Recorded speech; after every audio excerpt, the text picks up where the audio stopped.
പിതാവിൻ്റെയും പുത്രൻ്റെയും പരിശുദ്ധാത്മാവിൻ്റെയും നാമത്തിൽ ആമേൻ.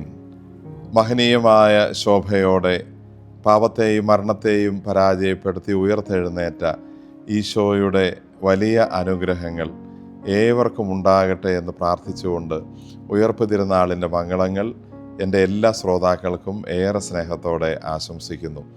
ഉയർത്തെഴുന്നേറ്റ ഈശോയുടെ സ്നേഹവും സമാധാനവും സന്തോഷവും നമ്മുടെ കുടുംബങ്ങളിലും വ്യക്തിജീവിതങ്ങളിലും സമൂഹങ്ങളിലും സമൃദ്ധമായി ഉണ്ടാകട്ടെ.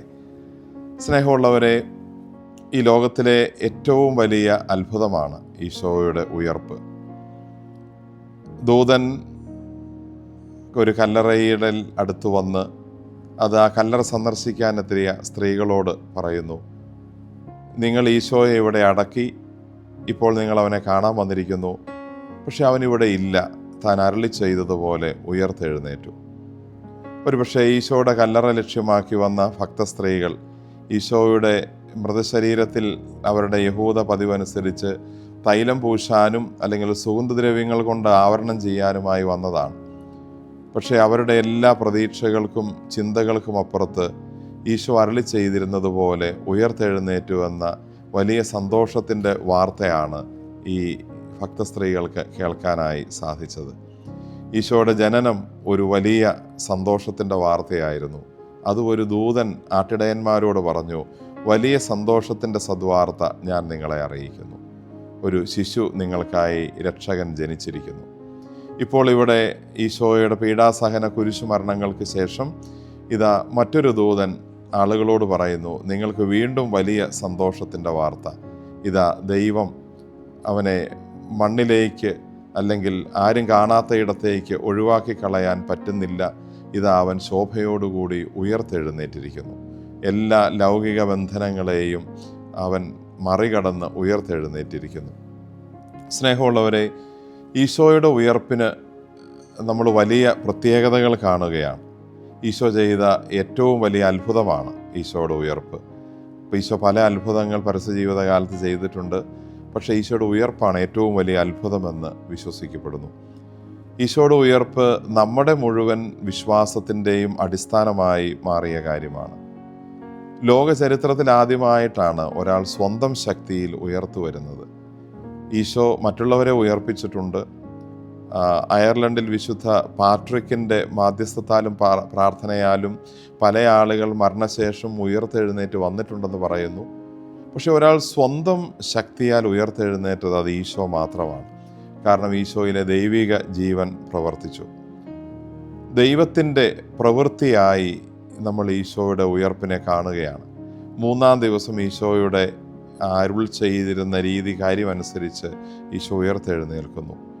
ഈശോയുടെ പ്രവചനത്തിൻ്റെ പൂർത്തീകരണമാണ് ഈശോയുടെ ഉയർപ്പ്. ഈശോ 3 തവണ ഈശോയുടെ പീഡാസഹന കുരിശുമരണ ഉദ്ധാനങ്ങൾ പ്രവചിക്കുന്നത് നമ്മൾ ഈ നാളുകളിൽ വായിച്ച് ധ്യാനിച്ചു. ആ പറഞ്ഞതെല്ലാം ഇതൊന്നും വെറുതെയല്ല, ഈ പറഞ്ഞത് സത്യമായിരുന്നുവെന്ന് ഒരു വാഗ്ദാന പ്രവചന പൂർത്തീകരണം ഈ ഉയർപ്പിലൂടെ നിറവേറപ്പെടുകയാണ്. ഒരു വാക്കിൻ്റെ ഉറപ്പ് പാലിക്കപ്പെടുകയാണ്. ഇത് ലോകശക്തികളിന്മേലുള്ള ഈശോയുടെ വിജയമായിട്ട് നമ്മൾ കാണുന്നു. മനുഷ്യ ചിന്തയ്ക്കപ്പുറത്തുള്ള ദൈവിക പ്രവൃത്തിയായി ഈശോയുടെ ഉയർപ്പിനെ കാണുന്നു. ഈ ലോകം കേട്ട പ്രത്യാശയുടെ ഏറ്റവും വലിയ വാർത്തയായി ഈശോയുടെ ഉയർപ്പിനെ നമ്മൾ കാണുന്നു. ലോകത്തിലെ മറ്റൊരു വിശ്വാസത്തിലുമില്ലാത്ത ക്രിസ്തീയ വിശ്വാസത്തിൽ മാത്രം കാണപ്പെടുന്ന അനന്യതയായി അല്ലെങ്കിൽ ഏറ്റവും പ്രധാനപ്പെട്ട കാര്യമായി ഈശോയുടെ ഉയർപ്പിനെ നമ്മൾ കാണുന്നു. മറ്റൊരു മതവിശ്വാസത്തിലും ഒരു മതഗുരുവും മരണശേഷം സ്വന്തം ശക്തിയാൽ ഉയർത്തെഴുന്നേറ്റുവെന്ന് നമ്മൾ ആരും ഒരിക്കലും ഒരിടത്തും കേട്ടിട്ടില്ല. ഇങ്ങനെ ഒത്തിരിയേറെ പ്രത്യേകതകൾ ഈശോയുടെ ഉയർപ്പിനുണ്ട്. അതുകൊണ്ട് തന്നെ ഈ ഉയർപ്പുമായി ബന്ധപ്പെട്ട ചില ആത്മീയ വിചാരങ്ങൾക്കും ഏറെ പ്രസക്തിയുണ്ടെന്ന് ഞാൻ കരുതുന്നു. ഒന്നാമത് നമ്മൾ ശ്രദ്ധിക്കുന്ന ഒരു കാര്യം, ഒരു ദൂതൻ വന്ന് കല്ല് ഉരുട്ടി മാറ്റി ഭക്തസ്ത്രീകൾക്ക് കല്ലറയിലേക്ക് കടക്കാനുള്ള വഴി ഒരുക്കുന്നു. ഉയർപ്പ് മുകളിൽ നിന്ന് ദൈവത്തിൽ നിന്ന് സംഭവിച്ച ഒരു കാര്യമാണെന്ന് ഇതിലൂടെ തെളിയിക്കപ്പെടുകയാണ്.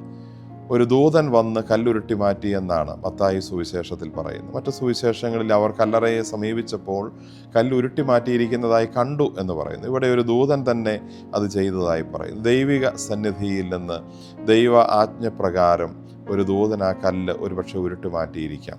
അതേക്കുറിച്ച് സഭാപിതാക്കന്മാർ പറയുന്ന ഒരു കാര്യം ഇതാണ്: ആ ഗുഹാമുഖത്ത് വെച്ചിരുന്ന വലിയ കല്ല്, ഗുഹാമുഖം അടച്ചു വെച്ചിരുന്ന ആ കല്ല് ഉരുട്ടി മാറ്റപ്പെട്ടത് ഉള്ളിലുള്ള ഈശോയ്ക്ക് പുറത്തേക്ക് വരാൻ വേണ്ടിയിട്ടായിരുന്നില്ല, മറിച്ച് പുറത്തുനിന്ന് ചെല്ലുന്ന ആളുകൾക്ക് അകത്തേക്ക് കയറി നോക്കാൻ വേണ്ടിയിട്ടായിരുന്നു. ഒരു കല്ലൊന്നും ഈശോയുടെ ഉയർപ്പിന് തടസ്സമല്ല. അപ്പോൾ ആ കല്ല് മാറ്റപ്പെട്ടത് ഈശോയ്ക്ക് വേണ്ടി ആയിരുന്നില്ല, മറിച്ച് പുറമേ നിന്ന് ചെന്ന ആളുകൾക്ക് അകത്തേക്ക് കയറുന്നതിന് വേണ്ടിയിട്ടായിരുന്നു. സ്നേഹമുള്ളവരെ, ഉയർപ്പും നമ്മൾ കണ്ട് വിശ്വസിക്കണമെന്ന് ഒരുപക്ഷെ ഈശോ ആഗ്രഹിച്ചിരിക്കാം.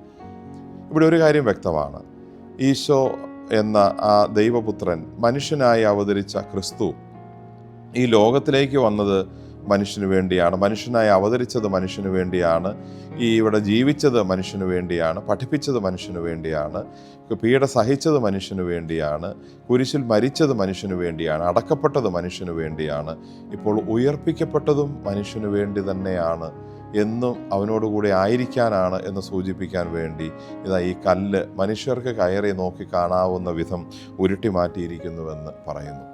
നമ്മൾ ഈശോ ചെയ്ത കാര്യങ്ങളെല്ലാം നമുക്ക് വേണ്ടിയാണ് എന്ന് തിരിച്ചറിയുന്നതിൻ്റെ അർത്ഥം നമ്മളിനി ഈശോയ്ക്ക് വേണ്ടി ജീവിക്കണം എന്ന് ഈശോ ഇതിലൂടെയെല്ലാം നമ്മളോട് പറയുകയായിരുന്നു. ഈശോ നമുക്ക് വേണ്ടി ഇതെല്ലാം ചെയ്തെങ്കിൽ ഇനി നമ്മൾ ഈശോയ്ക്ക് വേണ്ടി ജീവിക്കേണ്ടവരാണ് എന്ന് ഓർമ്മിപ്പിക്കാൻ വേണ്ടിയാണ് ഈശോയുടെ ഉത്ഥാനവും നടന്നതെന്ന് ഈ തിരുവചന ഭാഗം നമ്മളെ അനുസ്മരിപ്പിക്കുന്നു. രണ്ടാമത് നമ്മൾ കാണുന്ന ഒരു ചിന്ത, ഈശോയുടെ ഉയർപ്പുമായി ബന്ധപ്പെട്ട് ഈശോയുടെ ഉയർപ്പ് താൻ അരുളി ചെയ്ത വാക്കുകളുടെ ഒരു പൂർത്തീകരണം എന്ന രീതിയിൽ കൂടി നമ്മളതിനെ മനസ്സിലാക്കുകയാണ്. ഈശോ 3 തവണ മുൻകൂട്ടി പറഞ്ഞു, ഞാൻ പീഡ സഹിക്കും, വളരെയേറെ കഷ്ടതകൾ അനുഭവിക്കും, മരിക്കും, പക്ഷേ എന്നാൽ ഉയർക്കും. ഈശോ പറഞ്ഞ ആ വാക്ക് പാലിച്ച കാര്യമാണ് ഈശോയുടെ ഉയർപ്പിൽ നമ്മൾ കാണുന്നത്. പറഞ്ഞ വാക്കനുസരിച്ച് പ്രവർത്തിക്കുന്ന ഈശോയെ നമ്മൾ കാണുന്നു. ഇത് ഈശോ പാലിച്ചെങ്കിൽ, ഈ ഉയർപ്പിൻ്റെ കാര്യം, വാഗ്ദാനം ഈശോ പാലിച്ചെങ്കിൽ, സുവിശേഷത്തിൽ ഈശോ പറഞ്ഞിരിക്കുന്ന മറ്റ് വാഗ്ദാനങ്ങളും മറ്റ് കാര്യങ്ങളും ഈശോ പാലിക്കും. ഈശോ എത്രയോ വാഗ്ദാനങ്ങൾ ഈശോയുടെ പരസ്യജീവിത കാലത്ത് പറഞ്ഞിട്ടുണ്ട്. 2-3 പേർ എൻ്റെ നാമത്തിൽ ഒരുമിച്ച് കൂടുമ്പോൾ അവരുടെ മധ്യേ ഞാൻ ഉണ്ടായിരിക്കുമെന്ന് ഈശോ പറഞ്ഞിട്ടുണ്ടെങ്കിൽ ആ സാന്നിധ്യം അവിടെ ഉണ്ട്. ഭയപ്പെടേണ്ട, ഞാൻ നിങ്ങളുടെ കൂടെ ഉണ്ട് എന്ന് പറഞ്ഞാൽ അത് വെറും പറച്ചിലല്ല, ഈശോ ഉണ്ട്. പറഞ്ഞ വാക്ക് പാലിക്കുന്നവനാണ് ദൈവം ഈശോ എന്ന് ഈ ഉയർപ്പിലൂടെ ഒരിക്കൽ കൂടി നമുക്ക് കാണിച്ചു തരികയാണ്. പലപ്പോഴും നമുക്ക് വാക്കുകൾ ഒരിക്കൽ പറയുകയും പിന്നീട് അത് സൗകര്യം പോലെ മാറ്റി പറയുകയൊക്കെ ചെയ്യുന്ന ധാരാളം ആളുകളെയും സന്ദർഭങ്ങളെയും ഒക്കെ നമ്മൾ കണ്ടുകൊണ്ടിരിക്കുന്ന ഒരു കാലത്ത് പറഞ്ഞ വാക്കിന് വിലയുണ്ടെന്നും എന്ത് വില കൊടുത്തും പറഞ്ഞ വാക്ക്, ദൈവം നമ്മളോട് പറഞ്ഞ വാക്ക് ദൈവം പാലിക്കുമെന്നുള്ളതിൻ്റെ ഏറ്റവും വലിയ ഒരു ഓർമ്മപ്പെടുത്തലാണ് ഈ ഉയർപ്പെന്ന് കൂടി നമ്മൾ തിരിച്ചറിയുകയാണ്.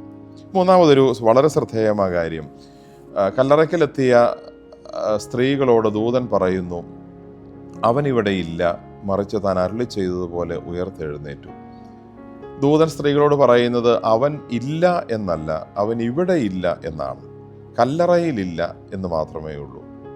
ഇവിടെ ഇല്ല എന്ന് പറഞ്ഞാൽ മറ്റെവിടെയോ ഉണ്ട് എന്നുകൂടിയാണ് അതിനർത്ഥം.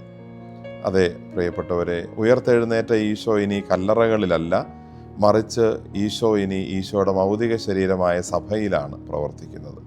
മനുഷ്യ ഹൃദയങ്ങളിലാണ് ജീവിക്കുന്നത്. നല്ല കുടുംബങ്ങളിലും നല്ല സമൂഹങ്ങളിലുമാണ് ഈശോ ഉള്ളത്.